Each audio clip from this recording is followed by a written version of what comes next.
Hey y'all, so today we're going to dive into a topic that has intrigued and baffled people for centuries, the Salem Witch Trials. The Salem Witch Trials took place from early 1692 through mid 1693 in Salem, Massachusetts. Salem, Massachusetts was a really tight-knit community, grounded in Puritan beliefs. They were really deeply religious. Pushing those religious beliefs was Reverend Samuel Parris, who would be Salem's first ordained minister. Samuel Parris was known to be very rigid in his ways. He was very greedy in nature, and his family would play a role in the witch trials. So let's talk about what happened in those dark times. So it all started in January of 1692 when two girls, Betty Parris, who was 9, and her cousin Abigail, who was 11, started having fits. They would be found in strange positions under the kitchen table. They would throw things. They would scream. They would talk out of their minds and no one could understand what they were saying. Pizza roll break. Oh, hot. So a local doctor came in and blamed these fits on the supernatural. Soon after, another 12-year-old girl named Ann Putnam Jr. also started having these fits. Not long after Ann started having fits, other girls in the community started having them as well. All the girls were from well-to-do families and had some type of political or religious power in the community. On February 29th, after pressure from the local magistrates, the girls would finally come forward and blame 3 women for their fits. So the first person who would be blamed would be Tituba. She was a Caribbean woman enslaved by the Parris family. The next lady would be Sarah Good, who was a homeless beggar, along with Sarah's 4-year-old daughter, Dorothy. And then you would also have Sarah Osborne, who was a poor elderly woman who a lot of people in the town did not like. Both Osborne and Good would claim their innocence, that they had nothing to do with it, that they were innocent, they don't know why they were being accused, but Tituba would not claim innocence. Tituba would say that the devil came to her and asked her to serve him. She told stories about black dogs and red cats, yellow birds. She told stories about a tall man with white hair who wanted her to sign the devil's book. Tituba admitted that she signed the book and also claimed several other women in the community signed the book too.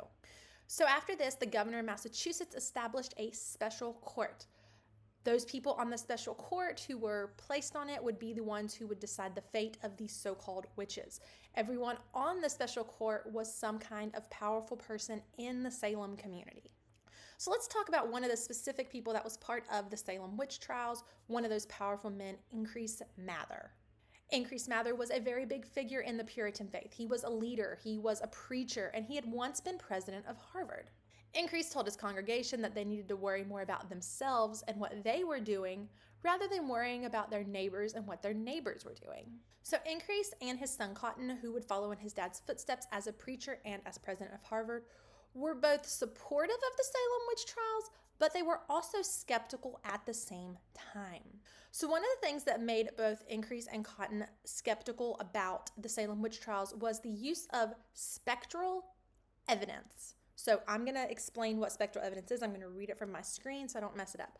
So spectral evidence refers to a witness's testimony that an accused person's spirit or spectral shape appeared to him or her witness in a dream at the time the accused person's physical body was at another location. So it's kind of like saying somebody comes forward and says, I did something and they saw my spirit, but we know that my physical body was somewhere else. So that is spectral evidence. And Increase and Cotton Mather really did not like this use of spectral evidence that was being used in the witch trials. Because of Increase and Cotton's concerns about the witch trials, they expressed their opinions, and their opinions really went a long way into stopping the witch trials and reevaluating what was happening. When the witch trials stopped in May of 1793, more than 200 men and women had been accused of being witches. Of those 200, 19 were hung, and one man, 71-year-old Giles Corey, was pressed to death over a 3-day span because he refused to testify. He would not say if he was a witch or wasn't a witch. He just refused. So they pressed him to death with stones over a 3-day period. Of those 200 accused of being witches, 5 of them would pass away while they were in jail. Redbull Break. I am not sponsored by Red Bull, but hey, you want to? Give me a call. Contrary to popular belief, though, there were no victims of the Salem Witch Trial who were burned at the stake. They were either hung or, in Giles Corey's case, they were pressed to death. But no one in Salem during the witch trials was burned at the stake. So, during the Salem witch trials, a majority of the people who were accused of being witches were women. About 78% of those accused were women.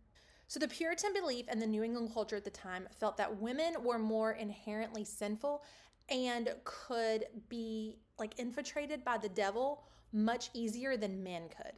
So why did this happen? Why did people go to such extreme lengths to accuse their neighbors and their friends or even their family members of being witches? That is still a question that is discussed by historians today. Some believe it was a product of extreme fear and religious zealotry. Others think it could have just been jealousy and blaming people that you didn't like. So a lot of historians believe that people in the colony used the Salem witch trials, especially the Putnam family, to their advantage to accuse people that they didn't like, maybe a rival neighbor, because if someone was accused of witchcraft and put in jail, their land was taken from them, and then the community and the people in power got to decide what happened to that land.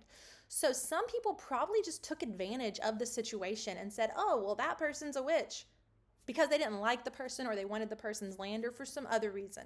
So what really caused everything to happen? No one will ever know.